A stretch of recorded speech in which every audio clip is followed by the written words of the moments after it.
The key thing is to have an incredibly long, boring title. And I think we've done that, so that's a good success. And as you said, we had a fantastic start, so thanks, Shell. What could possibly go wrong now? So I'm Luke Millard, I'm Dean of Learning and Teaching at Abertay University, and it's great to be here. And I'm just going to do a bit of publicity for QAA in terms of Alison, Amy, Heather, those types of, they're brilliant to work with. So if you do get a project, the opportunity to do one, engage fully. I remember, it was probably about a year ago, when we were, was it about a year ago, in terms of being at Stirling and Catherine Alone and others, driving forward this sort of vision about where we might go. Now things have changed a lot since then, obviously, but actually the ethos and the ways in which we're trying to do things has continued, and so that's been really good. And I should also point out as well, choose the right partners to work with. These guys at Dundee and Angus are brilliant.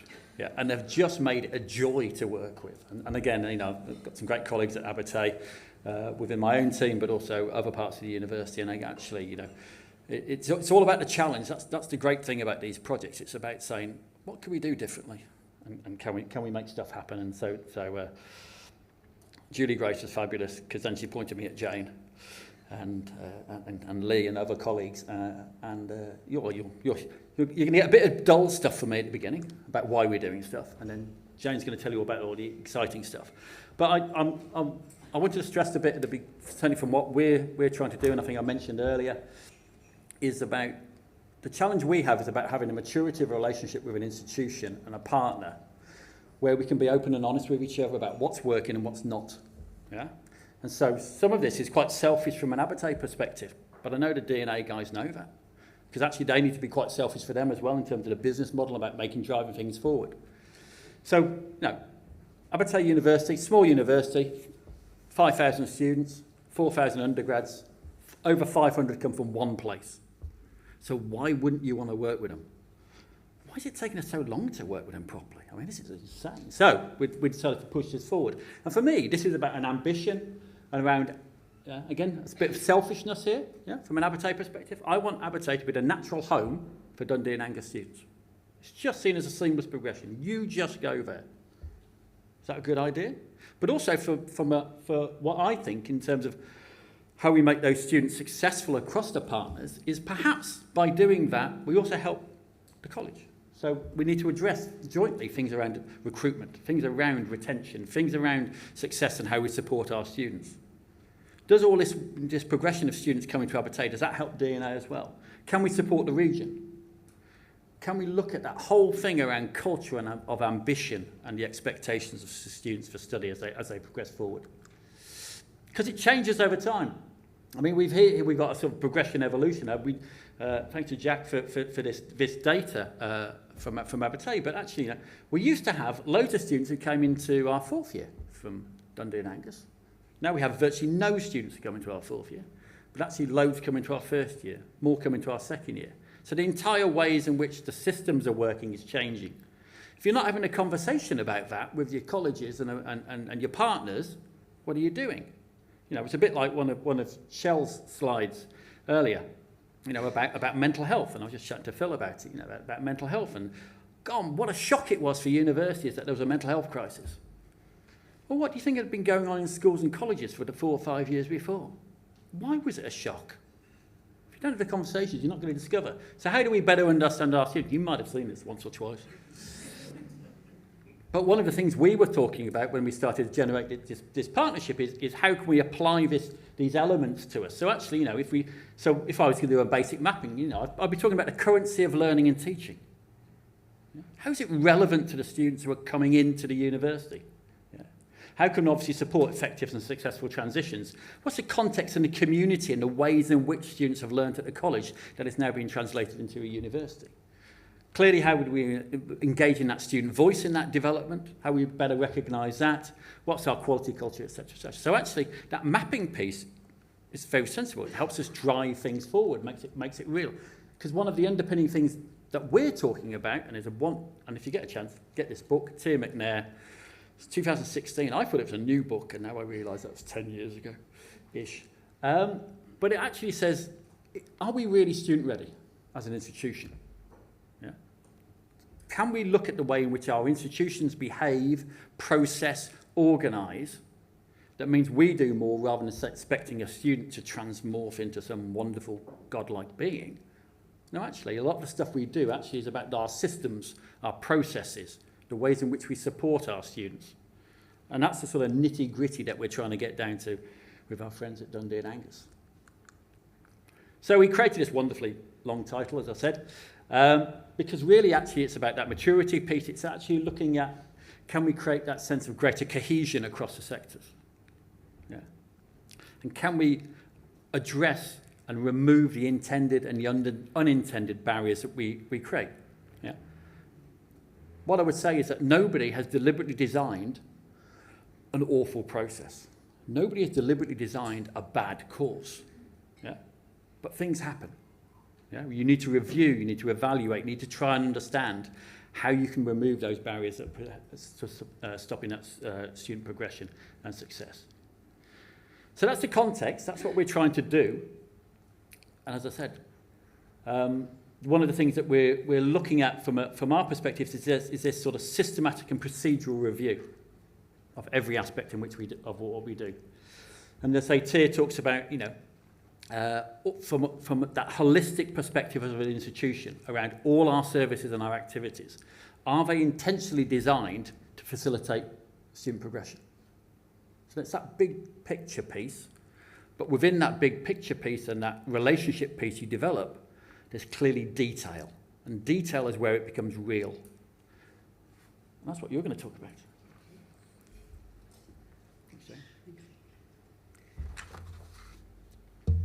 Thanks, Luke, and good morning, everybody. I'm Jane Roscoe. I'm Director of Curriculum and Partnerships at Dundee Angus College.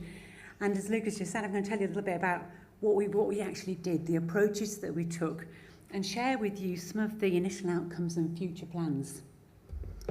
So, first of all, one thing that Luke hasn't explained yet is we decided to narrow the scope of the project a wee bit by looking at curriculum areas that have what we call additional funded places attributed to them. So that's where there's an expectation for our HNC to move to HND to move on to Abertay University as part of a seamless process. Looking at those specific curriculum areas allows us to sort of focus on those very narrow remit, but then to take and draw lessons from that to extend that out from the project and build on that. So, what did we do? Well, we spoke to each other. It's as simple as that. That was the first session at Abertay. And what we did was we thought, who do we need in the room? Who are our key stakeholders? So we had curriculum leadership, we had course leaders, we had student administration, we had student services, support services, and the Students' Association, all in conversation with each other. And our goal in that first meeting was to capture the whole student experience through open dialogue. So we didn't give a strict set or parameters of the questions we were asking. We said, talk to each other.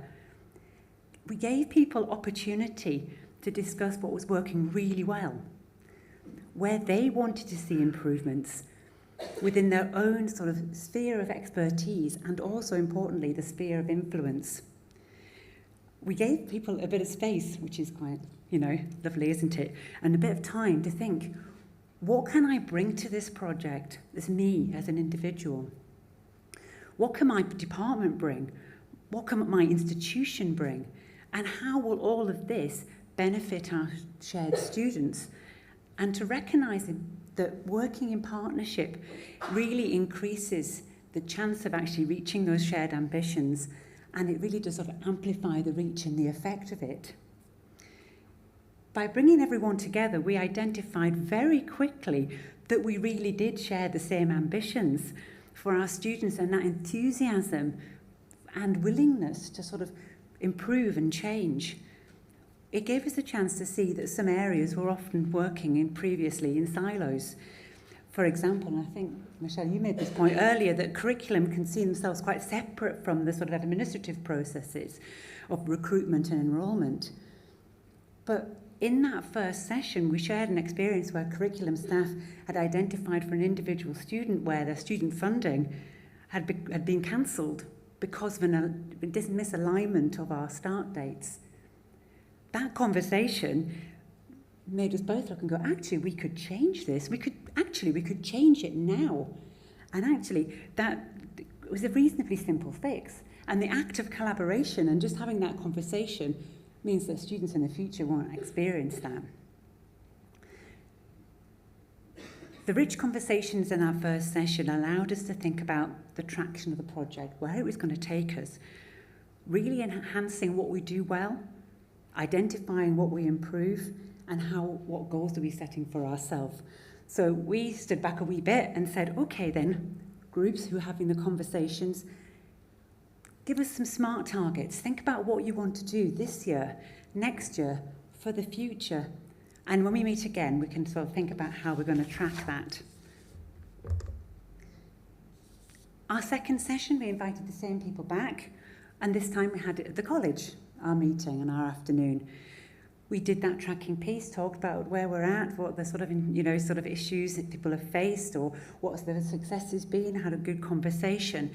And what we tried to do in that session was we used this template to map out a learning journey from HNC into HND and into degree study at Abertay, giving teams an opportunity to identify what we called accelerators and roadblocks to the experience of student transition.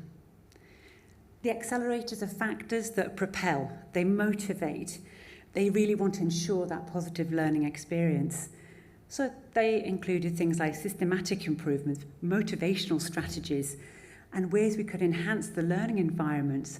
For example, we discussed sharing how if we shared resources and expertise in areas like civil engineering, we could significantly improve the curriculum delivery within those areas. Because there's a finite set of resources, and we both don't have them, but by sharing them, the students got that rich experience. The groups then sat down and they mapped out things like, when would we ask our current degree students to come and talk to our students at the college? When would our students at the college go and actually visit Abertay? When would we have that opportunity to do co-teaching? What events have we got coming up in our own diaries, both the college and at Abertay, that our students can participate in jointly? And how can we celebrate that union and that connection between the two institutions? But there were blockers too. There are challenges, there are barriers that prevent those things happening. For example, how can we foster co-teaching if our semester dates are different and we timetable differently? Michelle, I think you made that point as well. You know, you come and but how then we foster that alignment to allow those things to happen? We also explored during that session, and it came about that we felt that the students were feeding back that there's a little bit of confusion about their identity as a student. Are they Abertay students that come to college for 2 years, or are they college students that are sort of linked to Abertay? How does that feel, that sense of belonging and identity? And perhaps by sort of understanding that a little bit more, we can understand why students maybe complete their HNC and leave, complete their HND and leave. So we need to know, because there maybe isn't that sense of belonging for progression. So that was a really rich conversation. And we explored how fostering a sense of belonging could support that transition more effectively. Creating that connection between Abertay and Dundee and Angus College to ensure that students feel valued and supported throughout that whole pathway, and that's really important. And the Students' Association were absolutely fantastic in that conversation. They were absolutely pivotal, they were a crucial role in the discussion, and they highlighted the importance of shared activities, the things we could both do together as groups, accessing societies that we don't have as a college, but Abertay have as a university. And they even talked about how different students' associations, students' unions work in terms of representation and what we can learn from each other on that. So, initial outcomes, there are lots of them. We're going to be very busy people. The initial outcomes from our session were really promising. We did focus upon deliverables for this year, but also for next year as well. So we talked about things like, it would be fantastic if we get a student administration transfer agreement between the partners. We already have something because we share resulting. But we wanted it to be deeper and more meaningful. We wanted, for example, student support plans and information of the student to travel with the student. So the student then doesn't have to repeat that conversation. how you would feel valued. You'd feel you have that sense of belonging to both institutions if where you were going understood your support needs before you got there. We also explored other curriculum opportunities, shared delivery of courses, resources and expertise. We defined, or trying to define, what it means to be an associate student. Is this something that's only for our AFP students? Or could we broaden that out a bit more? What's important is we want that term to have value and meaning for our students and for our staff as well. I've already given you an example of finance and the challenges within that and how quickly that was resolved. So that really shows the effectiveness of something of the collaborative process. And the Students' Association have been really enthusiastic about shared activities, including things like varsity matches, joint sporting competitions, this sort of thing. We've also considered things like different qualifications. We, as part of some of our college courses, offer things called National Progression Awards. And so we need to think about how they could be recognised by our university partners and raising awareness of the value and the richness those qualifications bring. Staff development has also been a key focus, and Abertay have invited our staff from Dundee and Angus College to do their PG CAP. And we as a college have come and had conversations about things like meta skills, which are quite unknown to the university sector, but we use them quite readily to track sort of skill development. And we've talked a little bit already about generative AI today, and we've actually got a short life working group across institutions to look about how we're using that and to align our focus on that. Spending time in each other's places of work is important for students and for staff. We want to have that visibility to mirror the relationship we'd like our students to have with both institutions, to foster that sense of belonging and to give that support. And very excitingly, I'm really excited about this project has provided the impetus and the evidence to secure funding from the Northwood Trust for a 3-year peer mentoring programme, where Abertay students who were former DNA students, former additional funded place students, will become mentors to students who are just starting out on that pathway, on that learning pathway.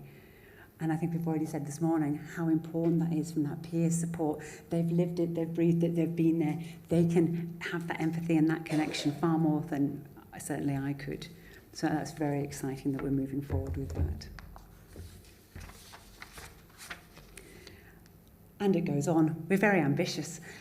We've got future plans. So we've keeping on the idea of staff CPD, myself and my colleague Lee, we're kindly invited to give an insight talk at Abertay to inform their student success strategy.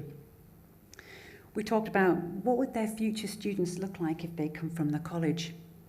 We talked about meta skills, again, we like those. But we talked too about things like the Changing Learner Programme, and if you were here yesterday, you will have heard Paula from CDN talking a little bit more about that programme, and it's something that we as a college are embarked on. And what's important is we're all committed to keeping those conversations going, and that we are aligned in our approach to student support and development. Our next project, a collaborative session, is upcoming next week, so that's getting the same people in the room again to talk about the mentoring programme. So it's not something that's going to sit out with curriculum, it's going to be part of it. So we need our staff to be really informed and co-create what they'd like that to be like and what their ambitions for it are and how can they support it and support the students engage with it. We're holding a shared staff development day on the 18th of June called Compassion, Collaboration and Community. Best practice from each institutions, and we can share that and benefit from it together. Luke and I are presenting at the European Access Conference later on this next month. Yes, we're still in May, disseminating further learning from this project, and hope to also write something together to share our insights more broadly and widely. Then I think September is going to be really busy. We've got a lot of things that we've got ideas of, we've got things in motion, and we want to keep that going. And I suppose for me to sort of think about what we've learned from this year is the importance of collaboration. Luke said it at the beginning, those honest conversations that we've had with each other, and they have been honest. We've really thought about what works, drawing out the learning from that to help us improve. and also where the gaps are. Where are those roadblockers and what we can do to get around them and make those bridges over them. And we very much look forward to working together in the future. Thank you very much.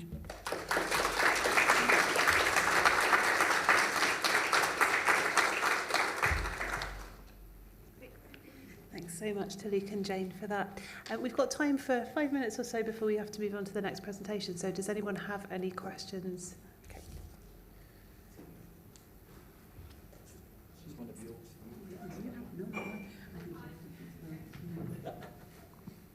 Hi, mine is not a question. I just I feel like it's really important for you guys to share, especially you. When we started working on this project, one of the big barriers was our students at college weren't opening their emails from Abertay because they were receiving daily emails like what the soup is, and they found it wasn't important. And when we initially approached Abertay about can we make things more relevant, get a more streamlined use of the email systems, and same with the SAS funding and the different dates. Initially, what the problem was the systems. We couldn't change the systems, and Luke and Jack have done so much brilliant work on that. Could you just quickly point that out? Because I think it's really important for other institutions to know that if the systems are a barrier for these things happening, there is ways to overcome them. If you find the right person to push and you were that right person, can you just quickly talk about that? I think it's really important. Well, that's great news. And as you see, I'm completely in control of what's going on. No, I mean, but you're absolutely right. But the problem is, it's that we all live in our own bubbles, don't we? Yeah. And as I say, nobody's deliberately designed systems to mess up. Yeah. And it's until you have that discussion, those conversations, to say, why on earth are you sending? Oh, we didn't know it went to you as well.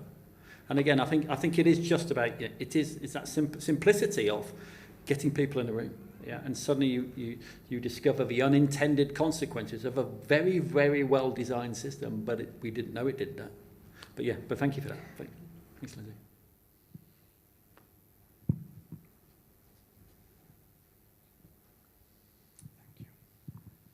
Thank you so much for this great presentation. I'm Ahmed Hassanin from Edinburgh Napier University. I'm the college lead for the business school, and we do something similar to that.